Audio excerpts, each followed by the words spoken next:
ಕರ್ತನಲ್ಲಿ ಪ್ರೀತಿ ಉಳ್ಳಂತಹ ದೇವಜನರೇ, ನಿಮ್ಮೆಲ್ಲರನ್ನು ಕೂಡ ಯೇಸುವಿನ ನಾಮದಲ್ಲಿ ನಾನು ವಂದಿಸ್ತೇನೆ. ಬನ್ರಿ, ಈ ಸಮಯದಲ್ಲಿ ನಾವು ಉಜ್ಜೀವನಕ್ಕಾಗಿ ನಮ್ಮನ್ನು ಸಿದ್ಧಪಡಿಸಿಕೊಳ್ಳುವಂತಹ ವಿಚಾರವನ್ನು ನಾವು ಸತ್ಯವೇದದಿಂದ ಧ್ಯಾನಿಸೋಣ. ವಿಶೇಷವಾಗಿ ಮತ್ತಾಯನ ಬರೆದ ಸುವಾರ್ತೆ, ಈ ಸುವಾರ್ತೆಯಲ್ಲಿ ಕ್ರಿಸ್ತನು ಯಾರು ಎಂಬುದನ್ನು, ಕ್ರಿಸ್ತನು ಎಂಥವನು ಎಂಬುದನ್ನು ನಾವು ಧ್ಯಾನಿಸ್ತಾ ಇದ್ದೇವೆ. ತಂದೆಯ ದೇವರು ಎಂಥವರು, ಯೇಸು ಕ್ರಿಸ್ತನು ಎಂಥವನು ಎಂಬುದನ್ನು ನಾವು ಧ್ಯಾನಿಸುವುದ್ರ ಮೂಲಕ, ಅವ್ರನ್ನ ಅರಿತುಕೊಳ್ಳುವುದ್ರ ಮೂಲಕ ನಾವು ಉಜ್ಜೀವಿಸಲ್ಪಡ್ತೇವೆ ಅನ್ನೋದನ್ನು ನಾವು ನೋಡ್ತಾ ಬರ್ತಾ ಇದ್ದೀವಿ. ಈ ದಿವಸ ನಾವು ಧ್ಯಾನ ಮಾಡಲಿಕ್ಕಿರ್ತಕ್ಕಂಥ ವಾಕ್ಯ ಭಾಗ ಮತ್ತಾಯನು ಬರೆದ ಸುವಾರ್ತೆ 4ನೇ ಅಧ್ಯಾಯ 21ನೇ ವಚನವನ್ನು ನಾವು ಧ್ಯಾನಿಸಲಿಕ್ಕಿದ್ದೇವೆ. ಯೇಸು ಅಲ್ಲಿಂದ ಮುಂದೆ ಹೋಗಿ ಇನ್ನಿಬ್ಬರು ಅಣ್ಣ ತಮ್ಮಂದಿರನ್ನು, ಅಂದರೆ ಜೆಬೆದಾಯನ ಮಗನಾದ ಯಾಕೋಬನನ್ನೂ ಅವನ ತಮ್ಮನಾದ ಯೋಹಾನನನ್ನೂ ಕಂಡನು.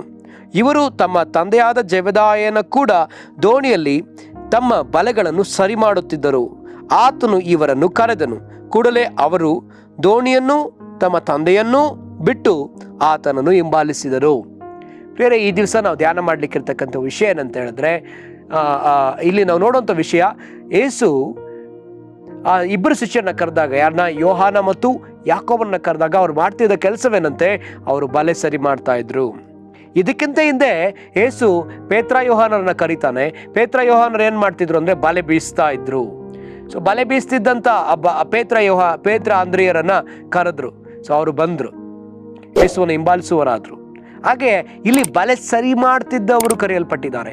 ಹಾಗಿದ್ರೆ ಎರಡು ರೀತಿಯಾದ ಸೇವೆ, ಎರಡನೇ ಸೇವೆಯನ್ನು ಕರ್ತನು ಇಲ್ಲಿ ಸ್ಥಾಪಿಸುವುದನ್ನು ಕಾಣ್ತೇವೆ. ಎರಡನೇ ಸೇವೆ ಎಂಥದ್ದು ಅಂತ ಹೇಳಿದ್ರೆ, ಇದು ಸರಿ ಮಾಡುವ ಸೇವೆ ಅಥವಾ ಬೋಧಿಸುವ ಸೇವೆ, ಉಪದೇಶಿಸುವ ಸೇವೆ. ಈ ಸೇವೆಗೆ ಈ ಸೇವೆಯನ್ನೂ ಕೂಡ ಕರ್ತನೇ ನೇಮಿಸಿದ್ದಾನೆ, ಕರ್ತನೇ ಇದನ್ನು ಸ್ಥಾಪಿಸಿದ್ದಾನೆ ಅಂತ ಹೇಳಿದ್ರೆ ತಪ್ಪಾಗೋದಿಲ್ಲ. ಮತ್ತು ನಾವು ಕೆಲವು ವಾಕ್ಯಗಳನ್ನ ನಾವು ನೋಡ್ಕೊಳ್ಳೋಣ. ಯೇಸು ಏನು ಮಾಡಿದ್ರಂತೆ, ಈ ಉಪದೇಶವನ್ನು ಯೇಸು ಮಾಡ್ತಾ ಹೋಗ್ತಾರೆ, ಅದನ್ನು ನಾವು ನೋಡೋಣ. ಮತ್ತಾಯನು ಬರೆದ ಸುವಾರ್ತೆ 4:23 ನಾವು ನೋಡ್ತೇವೆ. ಅಲ್ಲೊಂದು ವಚನ ಹೀಗೆ ಬರೆಯಲ್ಪಡ್ತದೆ: ಬಳಿಕ ಯೇಸು ಗಲಿಲಾಯದಲ್ಲೆಲ್ಲ ತಿರುಗಾಡಿ ಅಲ್ಲಿಯವರ ಸಭಾಮಂದಿರಗಳಲ್ಲಿ ಉಪದೇಶ ಮಾಡುತ್ತಾ ಪರಲೋಕ ರಾಜ್ಯದ ಸುವಾರ್ತೆಯನ್ನು ಸಾರಿ ಹೇಳುತ್ತಾ ಜನರ ಎಲ್ಲ ಥರದ ರೋಗಗಳನ್ನು, ಎಲ್ಲ ಥರದ ಬೇನೆಗಳನ್ನು ವಾಸಿ ಮಾಡುತ್ತಾ ಬಂದನು. ಹಾಗಿದ್ರೆ ಯೇಸು ಒಂದು ಸಭಾಮಂದಿರಗಳಲ್ಲಿ, ಅಲ್ಲಿದ್ದಂಥ ಪಟ್ಟಣಗಳಲ್ಲಿ, ಹಳ್ಳಿಗಳಲ್ಲಿ ಅವ್ರೇನು ಮಾಡಿದ್ರಂತೆ, ಉಪದೇಶ ಮಾಡ್ತಾ ಬಂದರಂತೆ, ಉಪದೇಶಿಸಿದ್ರಂತೆ, ಬೋಧಿಸಿದ್ರಂತೆ. ಹಾಗಿದ್ರೆ ಬೋಧನೆ ಸೇವೆ ಅತಿ ಮುಖ್ಯವಾದದ್ದು. ಈ ಬಲೆ ಸರಿ ಮಾಡುವ ಸೇವೆ. ಕೆಲವು ಸಮಯದಲ್ಲಿ ಮೀನು ಹಿಡಿಯುವಾಗ, ಮೀನು ಹಿಡಿದ ನಂತರ ಬಲೆ ಏನಾಗಿಲ್ಲ, ಎಲ್ಲ ಗಂಟಾಗ್ಬಿಟ್ಟಿರುತ್ತೆ, ಬಲೆ ಎಲ್ಲ ಏನಾಗ್ಬಿಡುತ್ತೆ, ಎಲ್ಲ ಅಂಟ್ಕೊಬಿಡುತ್ತೆ ಒಂದಕ್ಕೊಂದು. ಅದರಲ್ಲಿ ಕಸ ಸಿಕ್ಕಾಕೊಂಡಿರ್ತದೆ, ಕಡ್ಡಿಗಳು ಸಿಕ್ಕಾಕೊಂಡಿರ್ತದೆ. ಅದನ್ನೆಲ್ಲ ಸರಿಪಡಿಸಬೇಕಾದದ್ದು, ಮತ್ತೆ ಉಪಯೋಗಿಸಲ್ಪಡಬೇಕಲ್ಲ. ಅದಕ್ಕಾಗಿ ಈ ದಿವಸ ಕರ್ತನ ಸಭೆ ಉಜ್ಜೀವಿಸಲ್ಪಡಬೇಕಂದ್ರೆ ಸರಿಯಾದ ಉಪದೇಶ ಬೇಕಾಗಿದೆ. ಇದನ್ನು ಸೌಂಡ್ ಡಾಕ್ಟ್ರಿನ್ ಅಂತ ಹೇಳ್ತಾರೆ. ಸ್ವಸ್ಥ ಬೋಧನೆ ಬೇಕಾಗಿದೆ, ಸರಿಯಾದ ಬೋಧನೆ ಬೇಕಾಗಿದೆ. ಸುವಾರ್ತೆ ವಿಷಯದಲ್ಲೇ ನಾವು ನೋಡುವುದಾದ್ರೆ ಬೇರೆ ಬೇರೆ ರೀತಿಯಾದ ಸುವಾರ್ತೆಯನ್ನು ನಾವು ನೋಡಲಿಕ್ಕೆ ಸಾಧ್ಯ. ಗಲಾತ್ಯದವರಿಗೆ ಬರೆದ ಪತ್ರಿಕೆಯಲ್ಲಿ ಪೌಲನು ಹೇಳ್ತಾನೆ, ನೀವು ಬೇರೆ ವಿಧವಾದಂತಹ ಸುವಾರ್ತೆಯನ್ನು ಹಿಡ್ಕೊಂಡಿದ್ದೀರಿ.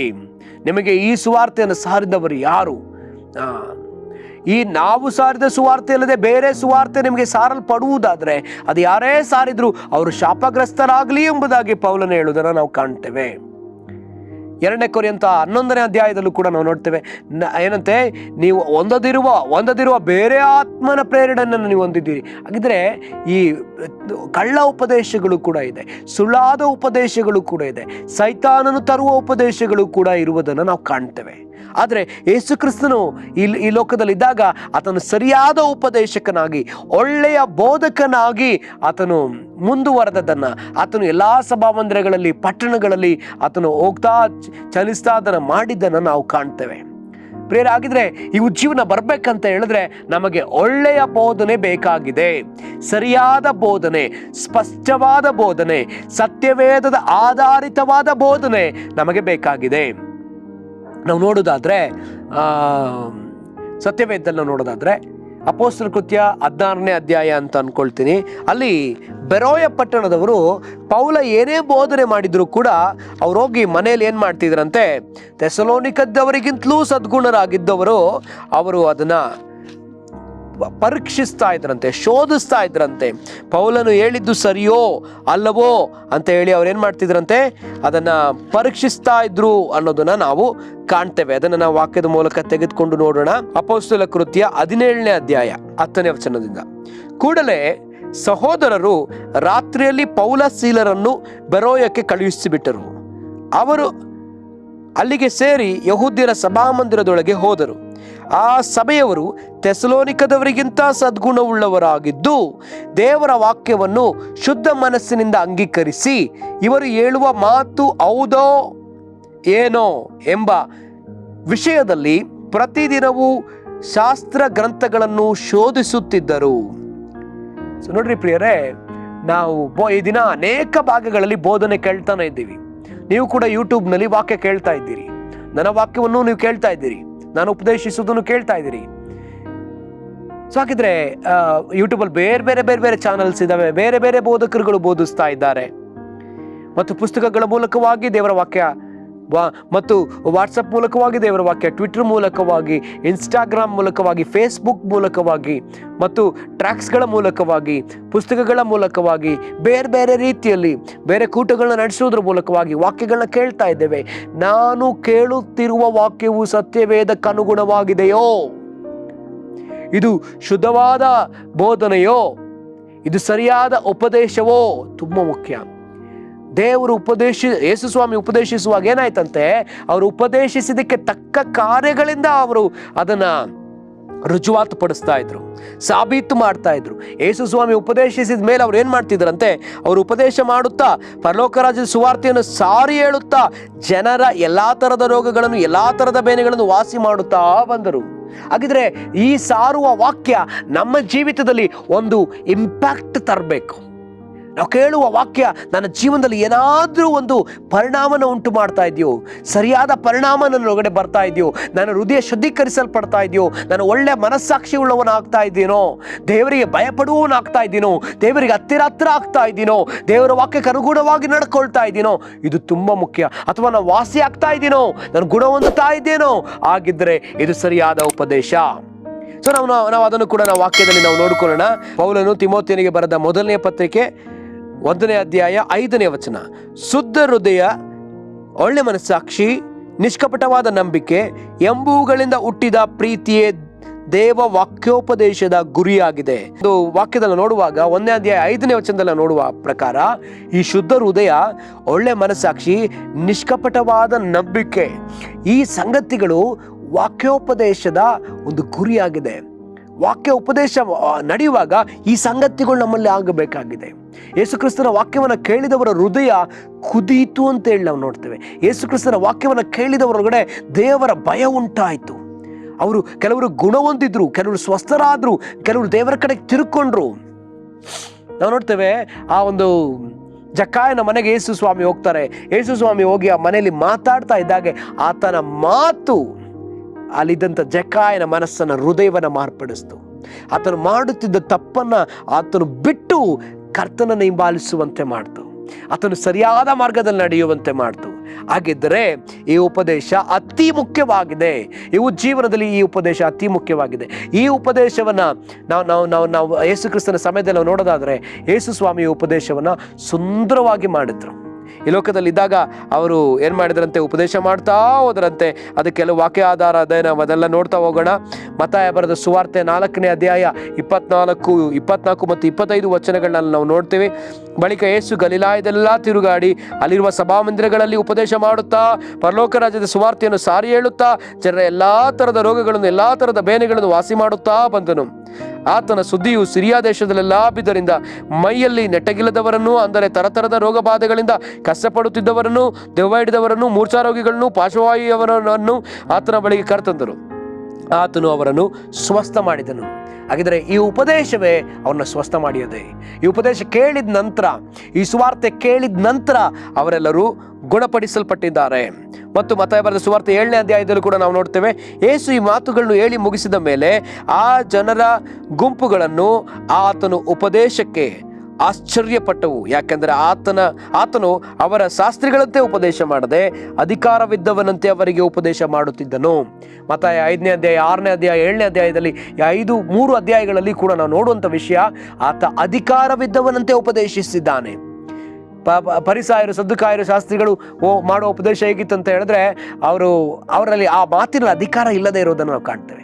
ಯಾವಾಗ ಅಧಿಕಾರ ಬರ್ತದಂದ್ರೆ, ಆ ವ್ಯಕ್ತಿ, ಉಪದೇಶಿಸುವ ವ್ಯಕ್ತಿ ಆ ಕಾರ್ಯವನ್ನು ಮಾಡುವಾಗ, ಆತ ಏನು ಮಾತಾಡ್ತಾನೋ ಆ ರೀತಿಯಲ್ಲಿ ಆತ ನಡ್ಕೊಳ್ಳುವಾಗ ನಿಜವಾದ ಆ ಅಧಿಕಾರದಿಂದ ಮಾತಾಡಲಿಕ್ಕೆ ಸಾಧ್ಯ. ಹಾಗಿದ್ರೆ ಯೇಸು ಉಪದೇಶಿಸೋದಕ್ಕೆ ಮುಂಚಿತವಾಗಿ ಆತ ನಡೆದಿದ್ದಾನೆ, ಹಾಗೆಯೇ ನಡ್ಕೊಂಡಿರೋದ್ರಿಂದ ಆತನ ಅಧಿಕಾರವುಳ್ಳವನಾಗಿ ಮಾತಾಡಿದ್ದಾನೆ. ಈ ದಿವಸ ನಾವು ಯಾರ ವಚನಗಳನ್ನ ಕೇಳ್ತಾ ಇದ್ದೇವೆ, ಅವರ ಸಾಕ್ಷಿ ಹೇಗಿದೆ, ಅವ್ರ ನಡೆ ಹೇಗಿದೆ, ಅವ್ರು ಕ್ರಿಸ್ತನೊಂದಿಗೆ ನಡ್ಕೊಳ್ತಾ ಇದ್ದಾರಾ, ಅವ್ರು ಹೇಳುವ ಮಾತಿನಂತ ಅವ್ರು ಇದ್ದಾರಾ ಅಂತ ಹೇಳಿ ನಾವು ಪರೀಕ್ಷಿಸಬೇಕಾಗಿದೆ.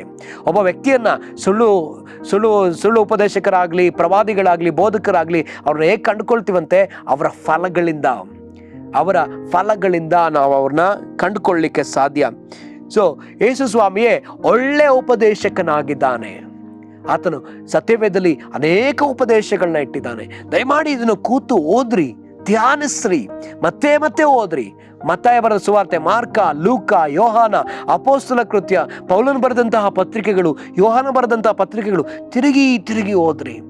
ಯಾವುದಾದ್ರೂ ಉಪದೇಶ ಕೇಳಿಸ್ಕೊಳ್ತಾ ಇದ್ದೇವೋ, ಆ ಉಪದೇಶ ಸರಿಯೋ ಅಲ್ಲವೋ ಅದನ್ನು ನಾವು ಕ್ರಾಸ್ ಚೆಕ್ ಮಾಡಬೇಕಾದದ್ದು ಅವಶ್ಯ.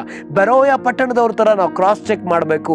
ಆಗಿದ್ದಾಗ ಮಾತ್ರವೇ ಆ ವಾಕ್ಯ ನಮ್ಮ ಜೀವನದಲ್ಲಿ ಸರಿಯಾಗಿರ್ತದೆ. ಈಗ ಹೇಳ್ತಿರ್ತಕ್ಕಂಥ ವಾಕ್ಯಗಳು ಸರಿಯಾಗಿದೆಯಾ? ಹಣದ ಬಗ್ಗೆ ಮಾತಾಡಲ್ಪಡ್ತಿದೆ, ಬರೀ ಹಣದ ಬಗ್ಗೆನೇ ಮಾತ್ರ ಮಾತಾಡಲ್ಪಡ್ತಿದೆ. ಹಾಗಿದ್ರೆ ಈ ಹಣದ ಬಗ್ಗೆ ಮಾತಾಡುವ ಮಾತುಗಳು ನಮಗೆ ನಮ್ಮನ್ನು ಉಜ್ಜೀವಿಸ ಮಾಡ್ತದಾ? ಬರೀ ಅಬ್ರಾಹ್ಮನ ಆಶೀರ್ವಾದ ಹಣ ಮಾತ್ರನಾ? ಗಲಾತ್ಯದವರಿಗೆ ಬರೆದ ಪತ್ರಿಕೆ 3ನೇ ಅಧ್ಯಾಯ 13-14 ಹೇಳಲ್ಪಟ್ಟಿದ್ದು ಬರೀ ಹಣ ಮಾತ್ರನಾ? ಇಲ್ಲ. ಅಬ್ರಹಾಮನ ಆಶೀರ್ವಾದ ಏನಂತೆ? ಯೇಸು ಕ್ರಿಸ್ತನ ಮೂಲಕವಾಗಿ ವಾಗ್ದಾನ ಮಾಡಲ್ಪಟ್ಟ ಪವಿತ್ರ ಆತ್ಮ. ಈ ಆಶೀರ್ವಾದವನ್ನು ಕೂಡ ನಾವು ಹೊಂದಿಕೊಳ್ಳಲಿಕ್ಕಿದ್ದೇವೆ. ಅದನ್ನು ಬಿಟ್ಬಿಡ್ತಾರೆ, ಬರೀ ಹಣವನ್ನು ಇಟ್ಕೊಳ್ತಾರೆ. ನಮ್ಮ ಬೋಧನೆಯಲ್ಲಿ ನಾವು ಹೋಗ್ತಿರುವ ಸರಿಯಾಗಿದೆಯಾ? ನಾವು ಹೋಗ್ತಿರುವ ದಾರಿ ಸರಿಯಾಗಿದೆಯಾ? ನಾವು ಕೇಳ್ತಾ ಇರೋದು ಕರೆಕ್ಟ್ ಆಗಿದೆಯಾ? ಆಗಿದ್ರೆ ಮಾತ್ರ ಈ ಜೀವನ ನಾವು ಹೊಂದ್ಕೊಳ್ಳಿಕ್ಕೆ ಸಾಧ್ಯ ಪ್ರಿಯರೇ. ಯೇಸು ಕ್ರಿಸ್ತನು ಆತನು ಪರಲೋಕದ ವಿಷಯದಲ್ಲಿಯೂ ಕೂಡ ಉಪದೇಶಿಸ್ತಾ, ಪರಲೋಕದ ವಿಷಯವನ್ನ ಆತ ಸಾರುತ್ತಾ ಅಂತ ಹೇಳಲ್ಪಟ್ಟದ್ದು ಎಲ್ಲಾ ಭಾಗದಲ್ಲಿಯೂ ಕೂಡ ನಾವು ನೋಡಿದ್ವಿ. ಎಲ್ಲಾ ಭಾಗದಲ್ಲಿಯೂ ಏನ್ ಮಾಡದಂತೆ ಉಪದೇಶಿಸುತ್ತಾ, ಪರಲೋಕ ರಾಜ್ಯದ ಸುವಾರ್ತೆಯನ್ನು ಸಾರಿ ಹೇಳುತ್ತಾ. ಆತ ಉಪದೇಶ ಮಾಡೋದು ಮಾತ್ರ ಅಲ್ಲ, ಪರಲೋಕ ರಾಜ್ಯದ ಕುರಿತಾಗಿ ಸಾರಿ ಹೇಳ್ತಾ ಇದ್ದ. ಈ ದಿವಸ ನಾವು ಕೇಳುವ ಸಂದೇಶಗಳಲ್ಲಿ ಪರಲೋಕ ರಾಜ್ಯದ ವಿಚಾರ ಇದೆಯಾ ನಾವು ಪರೀಕ್ಷಿಸಬೇಕಾಗಿದೆ. ಪರಲೋಕ ರಾಜ್ಯದ ವಿಚಾರ ಮಾತ್ರವೇ ನಮ್ಮನ್ನು ಉಜ್ಜೀವಿಸ ಮಾಡುವಂಥದ್ದು. ಯೇಸು ಸ್ವಾಮಿ ಅಪೊಸ್ತಲರ ಕೃತ್ಯದಲ್ಲಿ ನಾವು ನೋಡ್ತೀವಿ, 1ನೇ ಅಧ್ಯಾಯದಲ್ಲಿ 40 ದಿವಸ ಪರಲೋಕ ರಾಜ್ಯದ ಕುರಿತಾಗಿ ಅಪೊಸ್ತಲರಿಗೆ ಬೋಧಿಸಿದ್ದಾನೆ. ಹಾಗಿದ್ರೆ ಆ ಉಪದೇಶವೇ ಅವ್ರನ್ನ ಉಜ್ಜೀವಿಸ ಮಾಡ್ತಲ್ಲ. ಹಾಗಿದ್ರೆ ಈ ದಿವಸವೂ ಕೂಡ ಆ ವಿಷಯವೇ ನಮಗೆ ಉಜ್ಜೀವನವನ್ನು ತರಲಿಕ್ಕಿದೆ. ಹಾಗಿದ್ರೆ ಪರಲೋಕ ರಾಜ್ಯದ ವಿಷಯ ನಮಗೆ ಬೇಕಾಗಿದೆಯಲ್ಲ, ಪರಲೋಕದ ಕುರಿತಾಗಿ ಮಾತಾಡುವ ಉಪದೇಶಕರು ನಮಗೆ ಬೇಕಾಗಿದಾರಲ್ಲ, ಅಂಥವ್ರನ್ನ ಇಟ್ಟುಕೊಂಡು ಬೇಡದ ಉಪದೇಶಗಳು ಎಚ್ಚರಿಸಲ್ಪಡಲಿ. ಅಂಥ ಉಪದೇಶಗಳನ್ನ ಕೇಳುವುದನ್ನು ಬಿಡೋಣ. ಅದು ನಮ್ಮನ್ನು ಉಜ್ಜೀವಿಸ ಮಾಡೋದಿಲ್ಲ ಪ್ರಿಯರೇ. ನೀವು ಕೇಳುವ ವಾರ್ತೆ ಸರಿಯಾಗಿದೆಯೋ ಇವತ್ತು ಪರೀಕ್ಷಿಸ್ಕೊಳ್ರಿ, ದಯಮಾಡಿ ಪರೀಕ್ಷಿಸ್ಕೊಳ್ರಿ. ನಾವು ತಪ್ಪಾದ ಸಂಗತಿಗಳನ್ನ ಕೇಳ್ತಾ ಇದ್ದೀವ, ಬೇಡದಿರ್ತಕ್ಕಂಥ ಸಂಗತಿಗಳನ್ನ ಕೇಳ್ತಾ ಇದ್ದೀವ, ಅಥವಾ ಲೌಕಿಕವಾದ ವಿಚಾರಕ್ಕೆ ಸಂಬಂಧಪಟ್ಟದನ್ನ ಮಾತ್ರ ಕೇಳ್ತಾ ಇದ್ದೇವಾ? ನಾವಿದನ್ನ ಸರಿಪಡಿಸ್ಕೊಳ್ಬೇಕಾಗಿದೆ. ಹೀಗಿದ್ರೆ ನಾವು ಬೇಗ ತಿದ್ದುಕೊಳ್ಬೇಕಾಗಿದೆ, ಬೇಗ ತಿರುಗಿಕೊಳ್ಳಬೇಕಾಗಿದೆ. ನಾವು ಕ್ರಿಸ್ತನ ಕಡೆಗೆ ತಿರುಗಿಕೊಳ್ಳಬೇಕಾಗಿದೆ. ಹಣದ ಕಡೆಯಿಂದ ಕ್ರಿಸ್ತನ ಕಡೆಗೆ ತಿರುಗಿಕೊಳ್ಬೇಕು. ಯೇಸುಸ್ವಾಮಿ ಲೋಕದಲ್ಲಿದ್ದಾಗ ಇಬ್ಬರು ಯಜಮಾನರ ಕುರಿತಾಗಿ ಆತ ಹೇಳಿದ್ದಾನೆ. ಒಂದು ಆತನು, ಇನ್ನೊಂದು ಹಣ. ನಾವು ಯಾವುದರ ಕಡೆ ತಿರುಗಿದ್ದೇವೆ? ಹಣದ ಕಡೆ ತಿರುಗಿದ್ದೇವೋ? ಐಶ್ವರ್ಯದ ಕಡೆಗೆ ತಿರುಗಿದ್ದೇವೋ? ಪ್ರಾಸ್ಪ್ಯಾರಿಟಿ ಗಾಸ್ಪಲ್ ಕಡೆ ತಿರುಗಿದ್ದೇವೋ? ಇಲ್ಲವೇ ಇಲ್ಲ. ಈ ಪ್ರಾಸ್ಪ್ಯಾರಿಟಿ ಗಾಸ್ಪಲ್ ನಮ್ಮನ್ನು ಕರ್ತನ ಕಡೆಗೆ ನಡೆಸೋದಿಲ್ಲ, ಉಜ್ಜೀವನ ತರೋದಿಲ್ಲ. ಕ್ರಿಸ್ತನ ಕುರಿತಾದ ಉಪದೇಶ, ಪರಲೋಕದ ಕುರಿತಾದ ಉಪದೇಶ ಮಾತ್ರವೇ ನಮ್ಮನ್ನು ಉಜ್ಜೀವನವನ್ನು ತರ್ತದೆ. ಹಾಗಿದ್ರೆ ನಾವು ಪ್ರಾರ್ಥನೆ ಮಾಡಿ ಒಪ್ಪಿಸಿಕೊಳ್ಳೋಣವಾ? ಕರ್ತನೆ, ನಿನಗೆ ಸ್ತೋತ್ರ ಸಲ್ಲಿಸ್ತೇವಪ್ಪ. ನಾವು ಇನ್ನು ಮುಂದೆ ನಮ್ಮ ಕಿವಿಯನ್ನ ಕರ್ತನೆ ಬೇಡದ ಉಪದೇಶಕ್ಕೆ ನಾವು ಕಿವಿ ಕೊಡುವುದಿಲ್ಲಪ್ಪ. ಕರ್ತನೆ, ಸ್ವಸ್ಥವಲ್ಲದ ಬೋಧನೆಗೆ ನಾವು ಕಿವಿ ಕೊಡುವುದಿಲ್ಲಪ್ಪ. ನಾವು ಇನ್ನು ಮುಂದೆ ಕರ್ತನೆ ಸೌಂಡ್ ಡಾಕ್ಟ್ರಿನ್ಗೆ, ಸ್ವಸ್ಥವಾದ ಕರ್ತನೆ, ಸ್ವಸ್ಥವಾದ ಬೋಧನೆಗೆ ನಾವು ಕಿವಿಗೊಡುತ್ತೇವೆ. ಪರಲೋಕದ ವಿಚಾರದ ಸುವಾರ್ತೆಗೆ ನಮ್ಮ ಕಿವಿಗಳನ್ನ ಕೊಡ್ತೇವೆ. ಸ್ವಾಮಿ, ಸತ್ಯವೇದ ಆಧಾರಿತವಾದ ಉಪದೇಶಕ್ಕೆ ನಮ್ಮ ಕಿವಿಗೊಡ್ತೇವೆ ಸ್ವಾಮಿ. ಅದು ಮಾತ್ರವೇ ನಮ್ಮನ್ನು ಉಜ್ಜೀವಿಸ ಮಾಡ್ತದೆ. ಅಪೊಸ್ತಲರನ್ನ ಅದುವೇ ಉಜ್ಜೀವಿಸ ಮಾಡ್ತು. ಆದಿ ಸಭೆಯ ಜನಗಳನ್ನ ಅದುವೇ ಉಜ್ಜೀವಿಸ ಮಾಡ್ತು. ಕರ್ತನೆ, ಈ ದಿವಸ ಅದುವೇ ನನ್ನನ್ನು ಕೂಡ ಉಜ್ಜೀವಿಸ ಮಾಡುವಂಥದ್ದಾಗಿದೆಯಲ್ಲ, ನಮ್ಮ ಒಬ್ಬೊಬ್ಬರನ್ನೂ ಉಜ್ಜೀವಿಸ ಮಾಡುವಂಥದ್ದಾಗಿದೆಯಲ್ಲ. ಸಭೆಗಳು ಪರಲೋಕದ ಕುರಿತಾಗಿ ಸಂದೇಶಗಳನ್ನ ಕೇಳಲಿ, ಪರಲೋಕದ ವಿಚಾರಗಳನ್ನ ಕರ್ತನೆ ಹುಡುಕಲಿ. ಕರ್ತನೆ ಸ್ವಾಮಿ, ನಿನಗೆ ಸ್ತೋತ್ರ, ನಿನಗೆ ವಂದನೆ ಸಲ್ಲಿಸ್ತೇನೆ. ನಿನ್ನಾಮ ಮಾತ್ರ ಮಹಿಮೆ ಹೊಂದಲಿ, ನಿನ್ನಾಮ ಮಾತ್ರ ಮಹಿಮೆ ಹೊಂದಲಿ ಸ್ವಾಮಿ. ಅಪ್ಪ, ಅತಿ ಶೀಘ್ರದಲ್ಲಿ ನಮ್ಮ ಕರ್ನಾಟಕದ ಮೇಲೆ ಉಜ್ಜೀವನದ ಬೆಂಕಿಯನ್ನು ಹಾಕಪ್ಪ. ಅದು ಹತ್ತಿ ಉರಿಯಲಿ ಸ್ವಾಮಿ, ಸಭೆಗಳಿಗೆ ಹತ್ತಿಕೊಳ್ಳಲಿ ಸ್ವಾಮಿ. ಹಾಗೆ ನೀವು ಮಾಡ್ತೀರಿ, ಅದಕ್ಕಾಗಿ ಸ್ತೋತ್ರ.